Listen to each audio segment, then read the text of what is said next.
पंजाब की तरफ आप जाकर देखेंगे, जहां बाढ़ से वहां आम जनमानस परेशान है, त्राहिमाम मचा हुआ है, लोग हाहाकार कर रहे हैं और वहां पर खाने तक के लाले पड़े हुए हैं। ऐसे समय में वहां पर मदरसों ने, मस्जिदों ने और खानकाहों ने अपने दरवाजे खोल दिए हैं और दिखा दिया है कि मुसलमान हमेशा से इस देश के नागरिकों का हमेशा से देशभक्त रहा है और फिक्रमंद रहा है कि जब बेच दिया तुमने कलम तो दिन को भी अंधेरी रात लिखो, अब नाचो उसी के इशारों पर हर एक उसी की बात लिखो।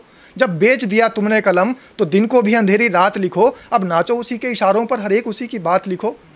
और लिखना है अगर सच्चाई तुमको तो बाढ़ में फंसे लोगों के हालात लिखो, बयानात लिखो। कि आप पंजाब के अंदर जब आपदा का मामला है, आज के समय में अगर वहाँ पर किसी के हाथ मदद के लिए उठे हैं तो वो मुसलमान भाइयों के हाथ उठे हैं। अगर मदद के लिए किसी के हाथ आगे बढ़े हैं, कदम आगे बढ़े हैं, तो वो सिख भाइयों के कदम आगे बढ़े हैं। अब आप कह रहे हैं, खुद ही कह रहे हैं आप तो, कि हिंदू जो सनातन धर्म के अपने आप को ठेकेदार बताते हैं, जो कट्टर हिंदू अपने आप को बताते हैं, तो तथाकथित हिंदुओं के, मैं सारे हिंदुओं का नाम नहीं लूँगा, बहुत सारे ऐसे भी हैं सेक्युलर सोच के हमारे भाई जो कि हमारे साथ में बढ़ कर के आगे आते हैं, सामने आते हैं और मदद करते हैं। लेकिन ऐसे हिंदू जो सिर्फ दिखावे के हिंदू हैं, जो सिर्फ ढोंगी हिंदू हैं, जो सिर्फ पाखंड फैलाते हैं, उन हिंदुओं की पोल पट्टी खुलती नजर आती है जब भी कभी हमारे देश के ऊपर कोई आपदा का मामला आता है। उसी तरीके से अब पोल पट्टी खुल गई पंजाब के अंदर। जिन मदरसों को बदनाम किया जाता है वो मदरसे सबसे आगे आए हैं, देखिए पढ़कर। देखिए, मदरसों के अंदर तो शुरू से ही दर्स दिया जाता है, शिक्षा दी जाती है, तालीम दी जाती है। ये लोग जो बदनाम करते हैं वो लोगों का काम सिर्फ और सिर्फ लांछन लगाना है और इसके अलावा कुछ भी नहीं है। और मदरसों से ही APJ अब्दुल कलाम निकले हैं, मदरसे से ही राजनाथ सिंह निकले हैं, मदरसे से ही डॉक्टर BR अम्बेडकर पढ़े हैं, मदरसे से ही बहुत सारे ऐसे नेता जो भारतीय जनता पार्टी के अंदर शीर्ष नेतृत्व संभालते हैं, मुख्तार अब्बास नकवी भी मदरसे से पढ़े हैं।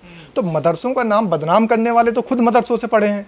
आज मदरसों का नाम कौन बदनाम करता है? भारतीय जनता पार्टी के वो तथाकथित नेता जो सिर्फ हिंदू और मुस्लिम करके अपनी राजनीतिक रोटियां सेकना जानते हैं, वो मदरसों के ऊपर लांछन लगाते हैं, वो मदरसों पर आरोप लगाते हैं। लेकिन आज मदरसों से पंजाब की तरफ आप जाकर देखेंगे, जहां बाढ़ से वहां आम जनमानस परेशान है, त्राहिमाम मचा हुआ है, लोग हाहाकार कर रहे हैं और वहाँ पर खाने तक के लाले पड़े हुए हैं। ऐसे समय में वहाँ पर मदरसों ने, मस्जिदों ने और खानकाहों ने अपने दरवाजे खोल दिए हैं और दिखा दिया है कि मुसलमान हमेशा से इस देश के नागरिकों का हमेशा से देशभक्त रहा है और फिक्रमंद रहा है। जो इन्हें बदनाम करते थे, गालियाँ देते थे, क्या अब उनको शर्म आएगी ये चीज़ें देखकर? देखिए, शर्म तो उन्हें जब भी नहीं आई जब अंग्रेज यहाँ पर राज करते थे, तब भी उन्होंने माफ़ीनामे लिख के भेज दिया अंग्रेज़ों के खिलाफ, अंग्रेज़ों के लिए, और हमारे देश के खिलाफ खड़े रहे।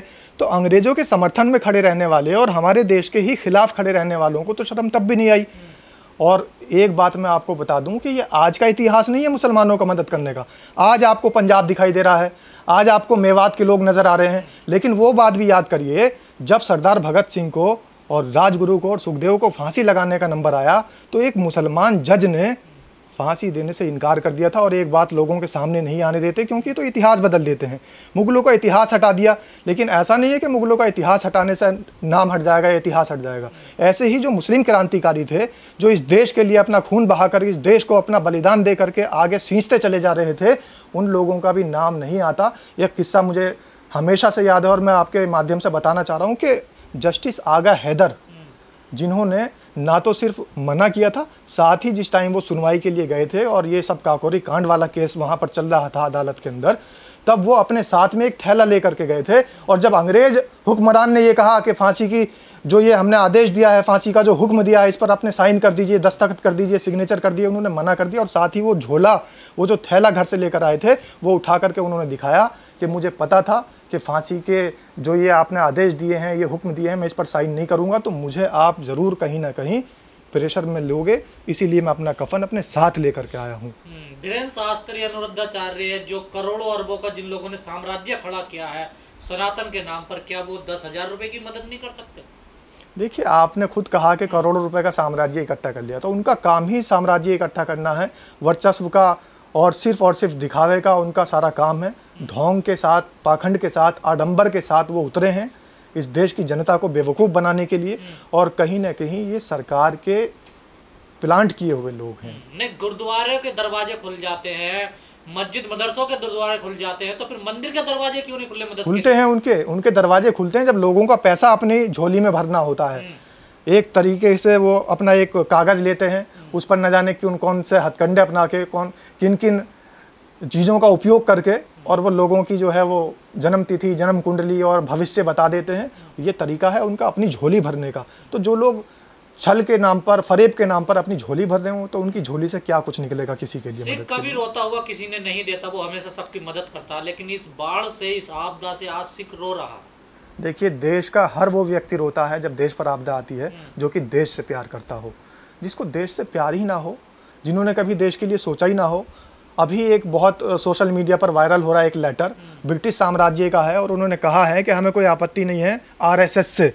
और आरएसएस की सोच के लोग ऐसे हैं जिन्हें कभी कोई दुख हो, देश के ऊपर आपदा आए, देश के ऊपर कोई भी कितनी बड़ी कठिनाई आ जाए, लेकिन आरएसएस की सोच के रखने वाले लोग और मनुवादी विचारधारा के लोग, कभी उनको दुख नहीं होता। दुख होता है सिर्फ देशभक्त लोगों को। और ये जो सिख रो रहे हैं, ये जो मुसलमानों की आंखों में आंसू नजर आ रहे हैं, ये देशभक्त हैं और ये देशभक्ति के आंसू हैं। आरएसएस का आपने जिक्र किया, जो दुनिया का, भारत का सबसे बड़ा संगठन है, आज क्यों नहीं पंजाब में नजर आ रहा वो मदद करता हुआ? इनका नाम है स्वयं सेवक। तो ये स्वयं की सेवा करते हैं। राष्ट्रवादी कहते हैं ना, देखिए इनका जो खुद का नाम है उसी के अंदर सब कुछ छुपा हुआ है, राष्ट्रीय स्वयं सेवक। ये खुद की सेवा करने के लिए बने हैं, दूसरों की सेवा के लिए नहीं बने हैं। जब ये संघ बना है, इसने अपना नाम इसीलिए इस तरीके का रखा है, राष्ट्रीय स्वयं सेवक संघ, यानी कि हम अपनी खुद की सेवा करेंगे, बाकी पूरा देश जाए भाड़ में। सरकार ने भी देखिए कोई ज्यादा लगाव नजर नहीं आ रहा पंजाब को लेकर, केंद्र सरकार का। केंद्र सरकार का लगाव जो नजर आ रहा है, वो नजर आ रहा है कि अपनी साख कैसे बचाई जाए। आज का देखिए हाल क्या है, जो जीएसटी लगी थी, जीएसटी का स्लैब घटाया जा रहा है। लोगों के दिलों में अपनी एक जो छाप बनाने के लिए कि हमारी कोई फर्जी छाप ही बन जाए, क्योंकि पूरी देश की जनता, पूरा देश जान चुका है कि इस सरकार ने लोगों को, गरीबों को, दलितों को, शोषितों को, वंचितों को और आम नागरिकों को जिस तरीके से छलने का काम किया है, वो सारा नकाब उतर चुका है। सरकार के चेहरे बिल्कुल नंगे हो चुके हैं और सरकार के काम लोगों के सामने आ चुके हैं कि किस तरीके से जनता को ठगने का काम किया, छलने का काम किया। दिखाई दे रही है, मीडिया भी तो कवरेज नहीं दे रहा। देखिए इसको, देखिए मीडिया को तो वो दिखाई देता है जो सरकार दिखाती है। जो बड़ी हवेली से आदेश आता है वो मीडिया दिखाती है, और मीडिया में बैठे जो एंकराइन हैं वो सिर्फ उसी के आदेश का पालन करते हैं जो उनको मिला है। एक मैं बहुत बार कहता हूँ अपनी सारी बातों में, 2 लाइनें, वो मैं फिर आपके सामने भी कहना चाह रहा हूँ कि जब बेच दिया तुमने कलम तो दिन को भी अंधेरी रात लिखो, अब नाचो उसी के इशारों पर हर एक उसी की बात लिखो। जब बेच दिया तुमने कलम तो दिन को भी अंधेरी रात लिखो, अब नाचो उसी के इशारों पर हर एक उसी की बात लिखो। और लिखना है अगर सच्चाई तुमको तो बाढ़ में फंसे लोगों के हालात लिखो, बयानात लिखो। जब जब आपदा का मामला आया है, जब जब हमारे देश के ऊपर कभी भी कोई दिक्कत आई है, परेशानी आई है, तो मुसलमानों ने बढ़ चढ़कर हिस्सा लिया है। और इस बात का गवाह है इस देश के अंदर खड़ा हुआ इंडिया गेट। आप देखिए इंडिया गेट के ऊपर कितने नाम लिखे हुए हैं। वो जो शहीद हैं वो उनके नाम लिखे हुए हैं, और उन शहीदों में नामों की जो संख्या है, तो मुझे फ़ख्र होता है ये बताते हुए कि मुसलमानों के नाम उसमें सबसे ज़्यादा हैं। जो लोग कहते हैं ना कि मुसलमान पाकिस्तान चले जाओ, आप पाकिस्तान चले जाओ, देश में आपका क्या काम है, हर बार वो ये कहते हैं कि घर वापसी कर लो, और न जाने कौन कौन सी बातें उन पर लाछन के तौर पर लगा देते हैं। तो उनके लिए एक ही जवाब है कि आप जाइए इंडिया गेट और देख लीजिएगा शहीदों के नाम कितने हैं, लेकिन वो नहीं लिखेंगे। तो कई बाबा रहते हैं वहाँ पर, कई कथावाचक रहते हैं। मथुरा में भी देखिए आपदा आई हुई है, बाढ़ आई हुई है, वहाँ तो मदद कर सकते हैं कम से कम वो लोग। देखिए इनके लिए मथुरा हो या काशी हो या अयोध्या हो या देश का कोई भी ऐसा धार्मिक स्थल हो जहाँ पे लोगों की आस्था है, इनकी आस्था नहीं होती, इनकी राजनीतिक आस्था होती है, इनकी राजनीतिक मंशा होती है। वहाँ इनको सिर्फ ऐसे आस्था के केंद्र भी तब नजर आते हैं। क्या मतलब है फिर, इनका क्या फायदा है? जब ये लोग बुरे समय में काम नहीं आते तो फिर क्या मतलब इन लोगों का? इन लोगों का मतलब ये है जो अंग्रेजों ने मतलब अपना बनाया था, यहाँ फूट डालो राज करो। इन लोगों का मतलब सिर्फ इतना है कि इस देश के आपसी सौहार्द को बिगाड़ा जाए, इस देश के आपसी भाईचारे पर सेंधमारी की जाए और अपनी राजनीतिक रोटियां सेकी जाए और सत्ता में काबिज हुआ जाए। सिर्फ इनका एक सूत्रीय कार्यक्रम ये है, इसके अलावा कुछ भी नहीं।